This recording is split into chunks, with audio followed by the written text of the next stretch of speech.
Peeps, how are you all? How are you all, peepensteins, peepopotamuses, peepaholics? How are you? I hope you're well. If you're not, sorry to hear that. Sorry to hear that.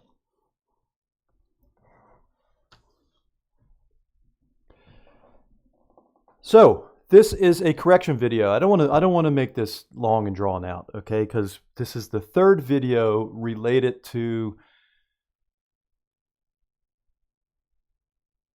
well, there's no question surrounding it, but related to the DNA, Brian Kohberger's DNA, lifted from the button snap strap apparatus on the knife sheath left at the crime scene, okay? And the Hoburgers, Proburgers, cult of Kohberger, whatever we want to refer to them as, and I do believe they are a cult at this point. And many people come to this cult for various reasons, but it's a cult nonetheless. They call it a community. It's a C word. It's a cult. Because cults will not accept disconfirming information. And so it's no different with the cult of Kohberger. They will not accept disconfirming information. And as a result, they argue the wrong things. Now, you cannot argue at this point, I'm sorry, it's inarguable that this is Brian Kohberger's DNA on the knife sheath. He's not being framed up, and it got there as the result of direct transfer. What I'm going to correct in this video is, I've covered this in 2 videos previously, and that part I'm not incorrect about, it being Brian Kohberger's DNA and it being direct transfer, because it's a robust sample, meaning it's a substantial amount of DNA. And we're not just talking skin cells here, folks. We're mostly talking bodily fluid, non-blood type bodily fluid. That's why it's such a robust sample.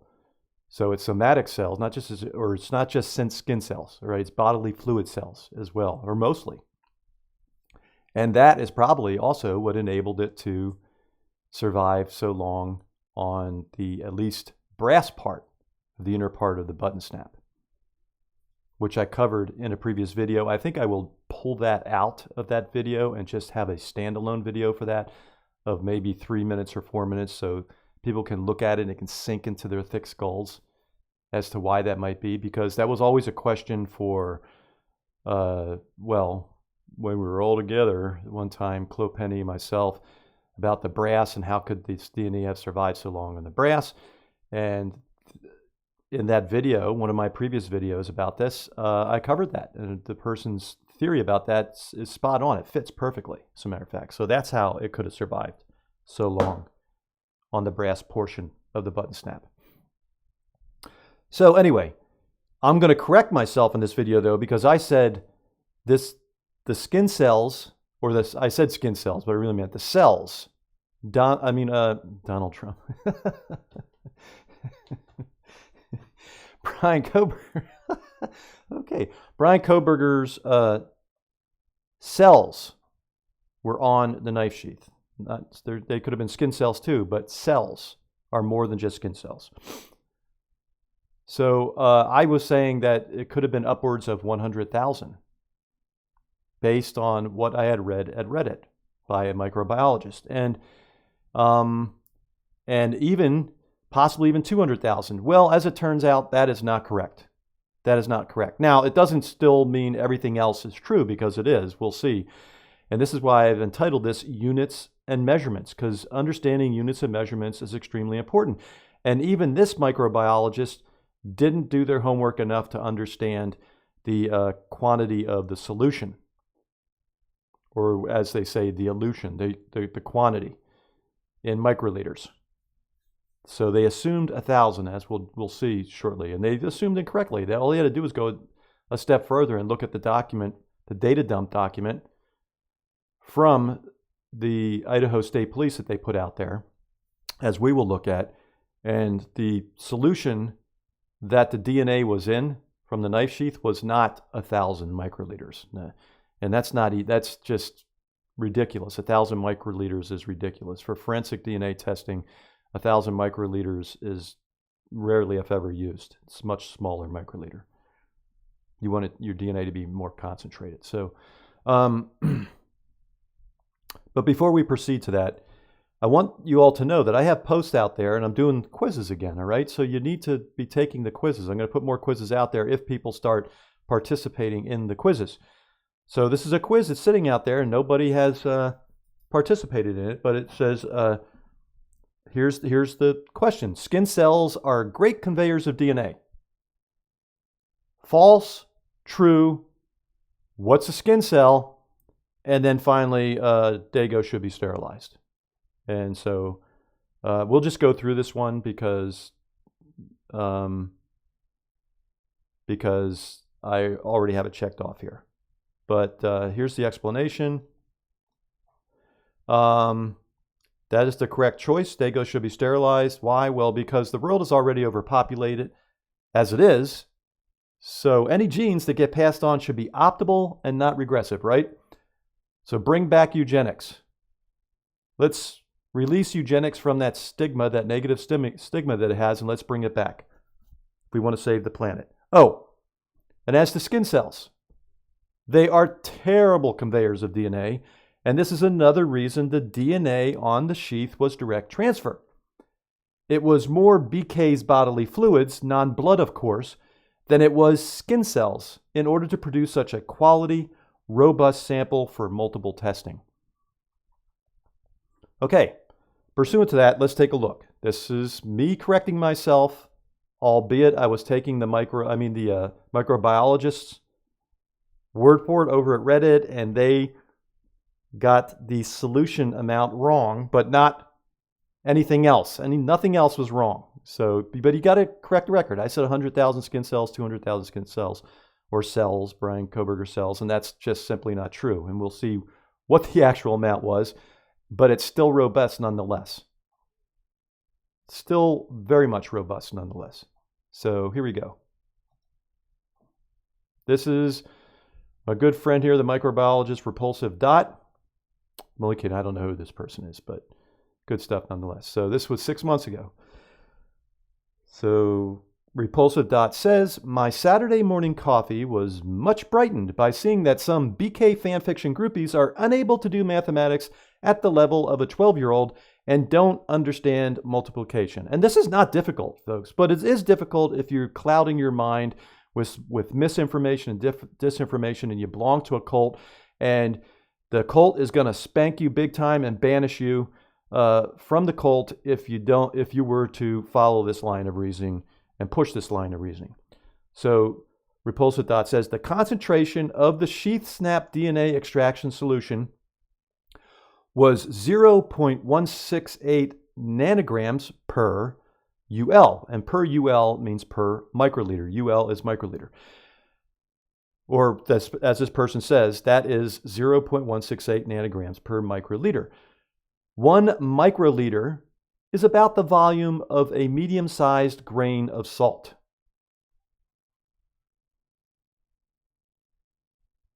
So, the swab was put into 1,000 microliters to extract the DNA from it.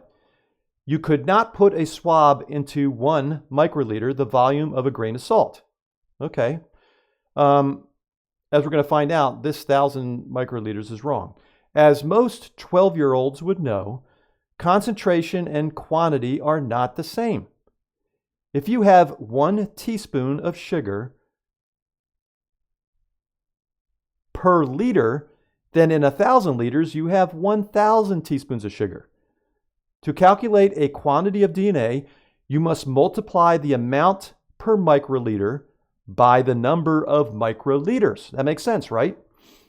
So thus, 0.168 nanograms per microliter in 1,000 microliters is 168 nanograms of DNA, or 168 picograms, which is about 30,000 cells equivalent of DNA. At a conservative estimate, low estimate of quantity, about 1/4 of the DNA from the SNAP transferred to extraction solution. Efficiency of transfer to swab, and then from swab into solution. So we know there is approximately 100,000 cells equivalent DNA on the SNAP. Using typical transfer efficiencies, the DNA amount is actually much larger.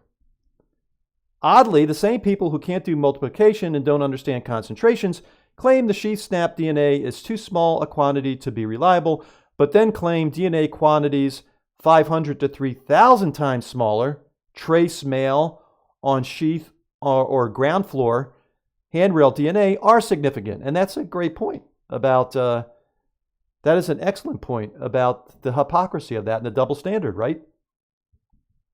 So apart from the court documents, ISP forensics and ISP lab manager affidavit making clear the DNA on the sheath SNAP was robust in quantity and quality.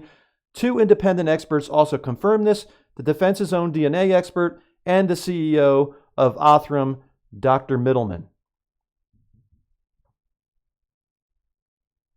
So there's three things here that still make this, well, let's go down to here. So this person says, Repulsive Dot says, let us hope that the BK fanfiction writers who don't understand quantities and can't multiply or count at the level of a 12-year-old don't get too much of a surprise when they have to pay for gas priced at $3 per gallon and see that it costs them more than $3 to fill their tank.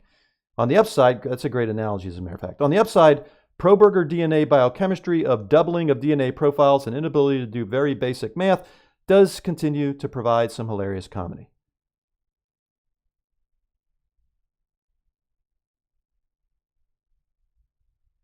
So Repulsive Dot says here, some have taken the 0.168 nanograms per microliter to mean 0.168 nanograms of DNA total, missing the per microliter. So they think there is 1,000 times less DNA extracted than there was. They don't understand very basic things like difference between concentration of solution and amounts.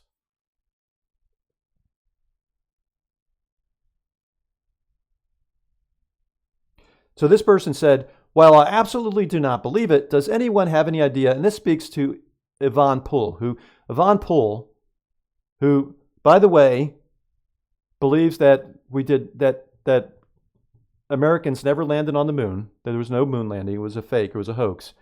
So, you know, it's not surprising that she believes that Bryan Kohberger is innocent. While I absolutely do not believe it, does anyone have any idea where they used it all up so there was nothing left for the defense to use for independent testing thing comes from? Is it a distortion of some actual truth or just outright nonsense? I've been through several related documents and can't find anything remotely similar.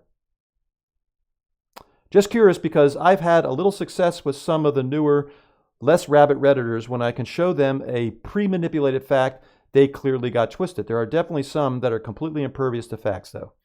Yeah, and it's these content creators we know about that, hold their seances every night or all day, it seems like. Some of these are 8 hours, these lives that they do. And they're just perpetuating one myth and one form of disinformation after another. So Repulsive Dot says to this, the swab tip was consumed in the DNA profiling. It was, as is standard, put in solution to extract the DNA from it. So you see, the swab tip was consumed, not the DNA itself. The DNA extracted from that swab was not all consumed.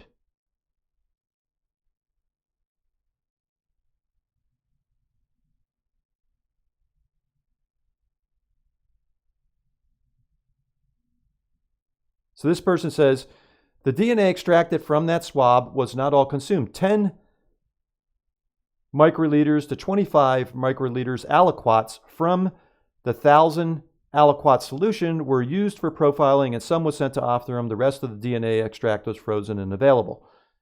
I don't think that's the way that worked, but we'll see. The sheath SNAP itself was still there and could have been DNA retested by the evidence. This is all very important right here, what they're saying, because there actually was sufficient DNA left over for this to be tested.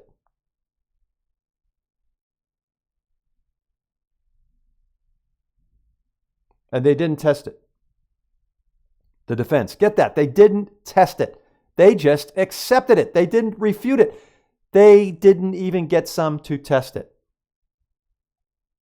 So this person says the defense could have re-swabbed the sheath snap and or retest it or tested the initial extraction solution from the ISP swab and that initial DNA.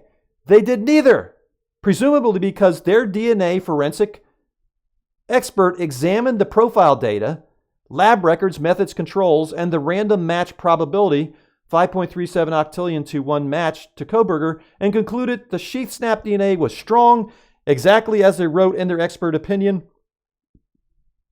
Snippet from the defense expert in post above.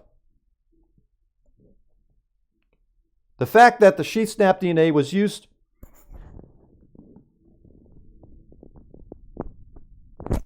to generate different profile types, STR for standard forensics comparison match, and SMP profile for the IgG at 2 different labs, and these profiles were used in 4 comparative processes that all match to Kohberger illustrates robustness of quantity and quality, and also why the defense never retested. Yeah, because the defense knew this was a slam dunk, this part. Why would they bother? And they didn't bother. And here's where he's talking about. Where he says, then the defendant disclosed his DNA expert. The defendant's DNA expert could not refute that the DNA on the knife sheath matched defendant's DNA, acknowledging that there is good support that Mr. Kohberger's DNA was found on item 1.1, a swab from the knife sheath.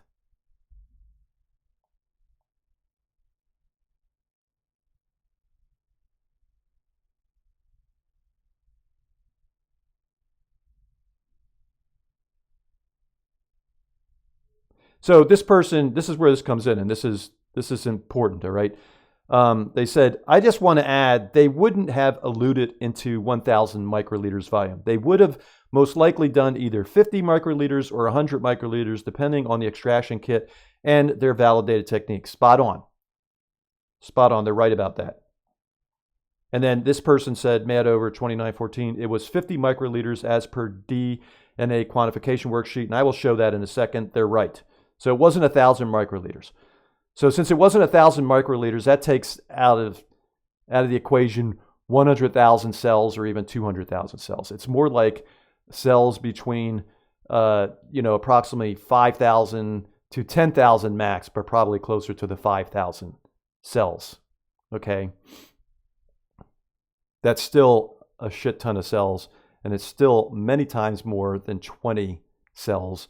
Or even 20 skin cells, like Blum would have everybody believe.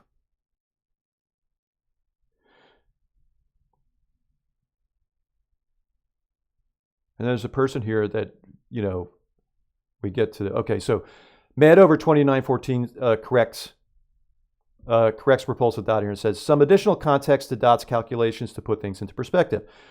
One, this is great, folks. This clears it all up. All right, once and for all, this clears it all up. 1 human cell contains about 6 picograms of DNA. 1 picogram equals 1 trillionth of a gram. 1 nanogram equals 1 billionth of a gram. 1 nanogram equals 1,000 picograms. 1 cell has approximately 6 picograms. 1 nanogram then is about 167 cells. You get that? 10 nanograms is about 1,667 cells. 100 nanograms is about 16,700 cells. To know the total DNA, you multiply the final extract volume. Example, just for understanding the math. The final extract elution volume was 50 microliters, 50 UL. And I'll show that in a second. It's on the data dump from the ISP lab. It is 50 UL. Okay, so using that, we know he takes the 1.68 because it's 1.6, the concentration is what, meaning that if you were to take 1 microliter of that 50 microliter solution, you would find 0.168 nanograms. Okay? You would find that much in 1 microliter within that solution, but it's 50 microliters. So you're going to find 50 times that amount, okay? So 0.168 times 50 equals 8.4 nanograms total of DNA. And so 8.5 or 8.4 nanograms divided by 0.006, which is, that means the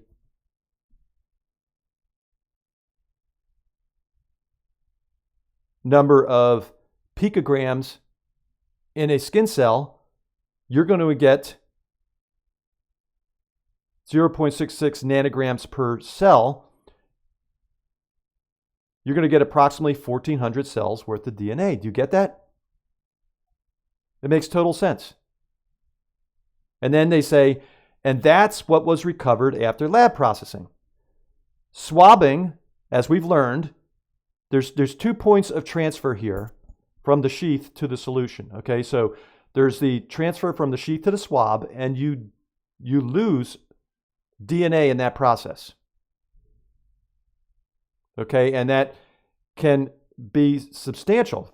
So the swabbing does not collect 100% of what is on the surface. Extraction does not recover 100% of the DNA in the swab. Real-world recovery is often somewhere in the 20% to 50% range for swabbing. So you're only getting 20% to 50% of the DNA that's actually on the object that you're swabbing. And extraction also loses some DNA. So extraction from the swab also loses some DNA. And from what I think I saw, that can be anywhere from 15 to 35%. So even with a conservative estimate of 25%,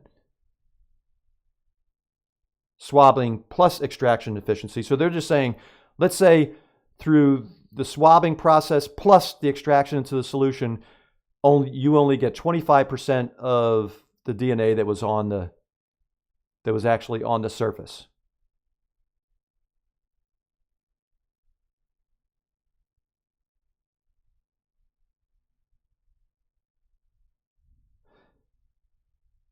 So you know what? I don't even think that is valid. I would say just 25%. So within this rate, because once you have it on the swab, it no longer speaks to the surface of the sheath, right? If you lose something from the swab to the extraction, then that's just part of that transference. It has nothing to do with the transference from the sheath to the swab.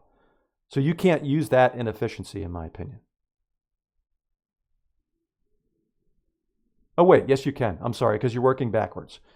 You're working backwards from the solution to the swab and to the whatchamacallit. So yes, you can. So I'm sorry, my bad. You can. You have to look at it as you're working backwards.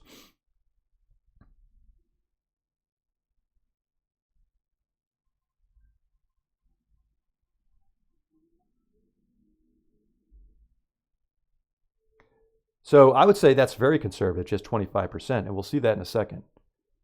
So even with a conservative estimate of 25% swabbing plus extraction efficiency, approximately 100,000 cells were deposited yielding. Now this person's wrong. They didn't do their math. Okay, because look we have 1,400 cells here, okay? That's without taking into account the efficiencies here. I mean, the inefficiencies of extraction, okay? That's just merely what's in the solution. So if we take into account the inefficiencies of transference from the sheath to the swab and then from the swab to the solution, working backwards from the solution, then we can get an idea if, the worst case scenario is available in both those transferences, how much potentially could have been on the knife sheath. How many cells could have potentially been on the knife sheath? So let's say that it was 50%. So let's say, let's go with the best ones. So let's say from the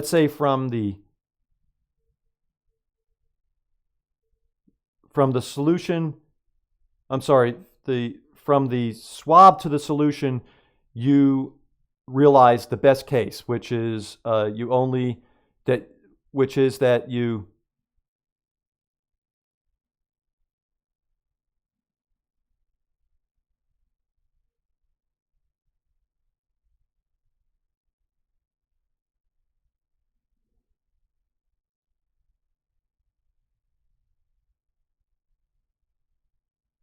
you extracted 85% of it. Okay?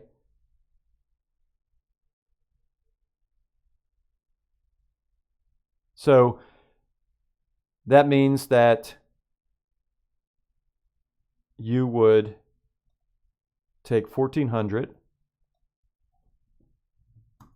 and divide that by 0.15.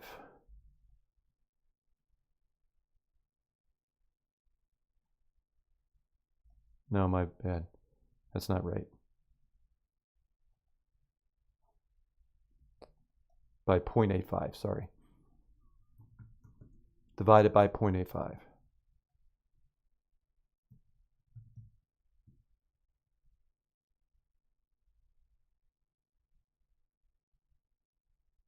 That's right. So 1,647, okay?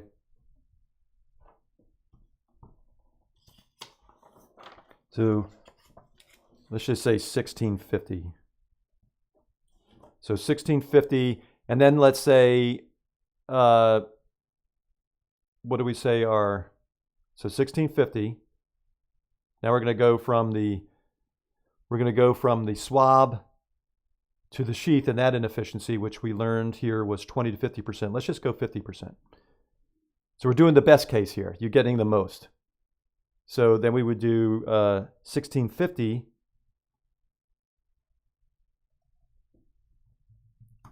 and we divide that by 50%.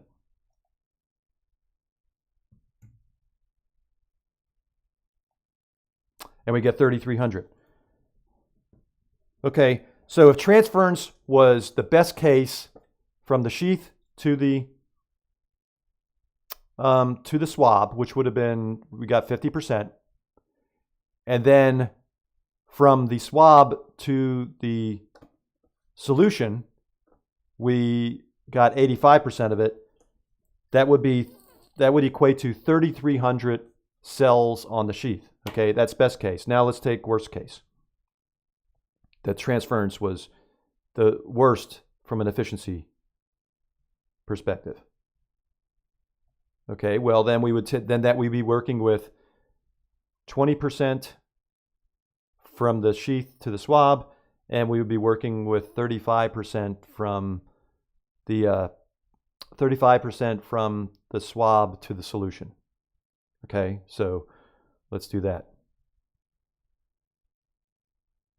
So we have to work backwards from the solution to the swab, and then from the swab to the whatchamacallit. So we have 1,400 once again as our cells equivalent in the solution, and we want to divide that by this time it's 35% we're saying, so we're going to divide that by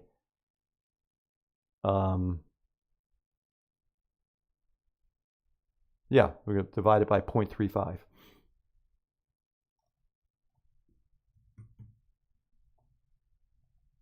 And in that case, we're looking at 4,000 cells. And then we're going to take that 4,000 and divide it by 20%.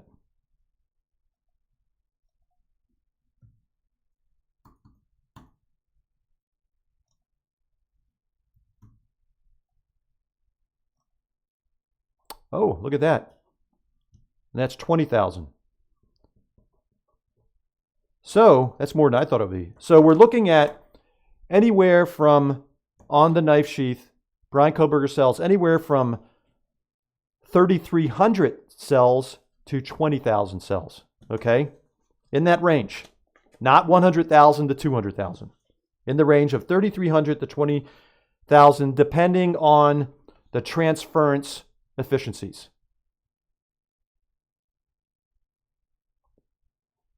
But the important thing to realize here, that's just trying to give you like an idea, okay? Because it's, wow, it's not a small amount of cells. It's certainly not 20 cells, like Blum said, right? It's many times more than that. So we know this is substantial, and this is the point. It's substantial. It's still substantial still. Even considering 50 microliters versus 1,000 microliters.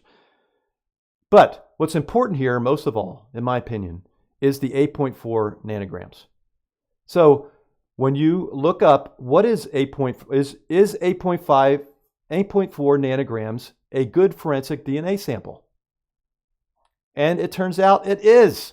Yes, 8.4 nanograms is an abundant and excellent amount of DNA for a forensic sample. Standard forensic STR, short tandem repeat analysis, typically requires optimal template amounts between 0.5 nanograms and 2.0 nanograms. Having 8.4 nanograms puts the sample well above the standard working range, providing plenty of material for full profiling, multiple test runs, full profiling, folks, multiple test runs, or confirmation assays if needed. It is well above minimum. Standard PCR amplification kits usually function best with about 0.5 nanograms to 2 nanograms of template DNA. It allows retesting. An 8.4 nanogram total yield leaves enough volume to split the extract, allowing for repeat testing or secondary analysis if the first run has issues. And it reduces stochastic effects. Low template or touch DNA samples, often under 0.1 nanograms, suffer from dropout or stutter peaks. 8.4 nanograms avoids these low-level baseline issues.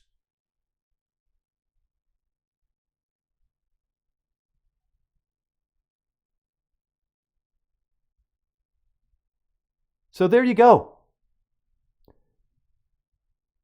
If you only need between 0.5 nanograms and 2.0 nanograms per STR profiling, per one STR profiling, they had enough. Let's say let's go on average in between 0.5 nanograms and 2. Let's say 1.5, right? They had enough for like 5, 6 STR profiles here, retesting. And remember what we just learned, the defense didn't even care to retest it. I guarantee you, if we were to query the ISP, they still have it in the freezer lockup to be retested, if the defense wanted to, if Bryan Kohberger wanted to. But they're not. They're not doing that.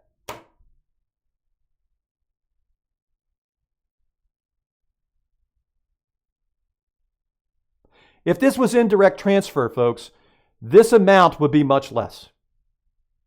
It would be much, much less. And so not only would it be much less, it would be crappy too. It would be a lot of skin cells versus bodily fluid cells. And so therefore the quality of it would be crap. So not only would the quantity be greatly diminished, meaning if it was transfer, it would have been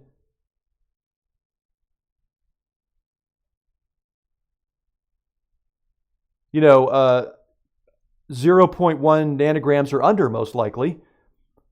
But the quality of it would have sucked too. And if it was transfer, more than likely it wouldn't have been single source either. So this has all the elements of direct transfer.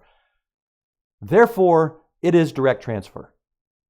Single source. That's huge. Quantity, as this has indicated, this is a massive quantity for trace touch transfer DNA. And quality. It's quality. It's able to produce multiple complete profiles. And so when you give middlemen a hard time, folks, you're just being so disingenuous. You're really showing your true colors. Middlemen, if you think there's some kind of conspiracy here and that Bryan Kohberger was framed up, do you really want to go so far as to say Middleman was involved in it too? And yet Middleman, who should know because he works with very small quantities of DNA, he could make this work for an SMP profile, this 0.1 nanogram. He could make that work. Othram can make that work. That's their specialty.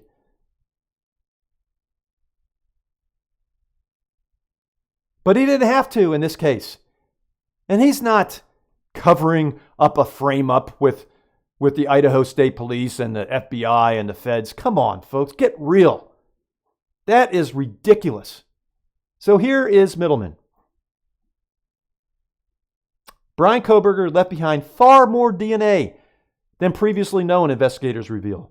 Genetic genealogists working on the University of Idaho student murders case found hundreds of times more DNA than a typical case, as hundreds of times more DNA, thus validating everything I just said and repulsive dot has said, even though they got the microliter solution wrong. More DNA than a typical case as they raced to solve the quadruple stabbing, which rocked the college town of Moscow, Idaho, as well as the nation as a whole. And then here it is. It was a catastrophic deal, said David Middleman, the author and founder and CEO, whose work generated leads that helped authorities track Kohberger from a DNA sample he left on a K-bar knife sheath discarded at the crime scene. That's why the defense didn't want to talk about it. And not only that, I'd say that's why the defense didn't even bother to test it again, because they knew it was a catastrophic deal. This is why no high-profile defense attorney has come to Brian Kohberger's aid either. Not only did police recover plenty of DNA to work with, it allowed authors and investigators to hone in on Kohberger's family tree almost immediately. Speaking with Fox News Digital in CrimeCon's 2025 conference in Denver, Middleman said that while their early leads didn't include his identity, the DNA showed that the sample came from a multi-generational American family mixed with Italian ancestry. The genetic genealogy pointed to a multi-generational Pennsylvania family that intersected with Italian heritage only twice. It was more than trace DNA, too. The DNA evidence was amazing, David Middleman said. There was tons of DNA, by the way. I don't know why it's been reported it was trace DNA. It was not. It was tons of DNA. Exactly. So to repulsive dot, what repulsive dot is saying, for it to be this great of a sample and this quality of an example, it had to be majority bodily fluid, non-blood bodily fluid. So there you have it. And here is the ISP data dump. Let's zoom in here.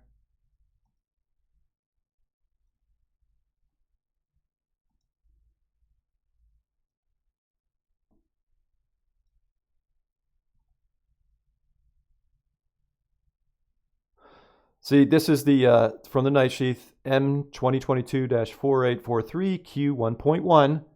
Right, this is all from testing of the knife sheath, but that's the part we're talking about. And the elution volume was 50 microliters. This data dump, it's like 50 microliters for everything all throughout. So what this person on Reddit said, so there you have it, 50 microliters.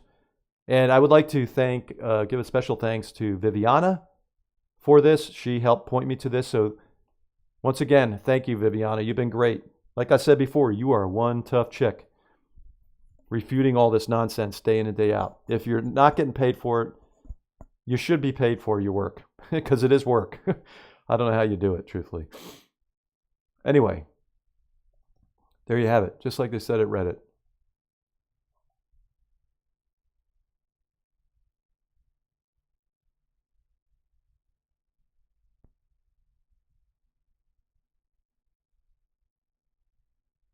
Yeah, Matt Over 2014 said it was 50 microliters as per DNA quantification worksheet, which we just looked at. So yeah, there you have it, folks. Units and measures. I was wrong about the quantity of the solution. It was not 1,000 microliters. It was 50 microliters. It didn't matter. That didn't change direct transfer or indirect transfer either way. So, but at least I can correct myself, which is more than can be said for pretty much all these other content creators who are grifting. They will not correct themselves. Because why? Well, they don't want to learn. It's not about learning for them. For me, it's about learning. For me, it's about evolving.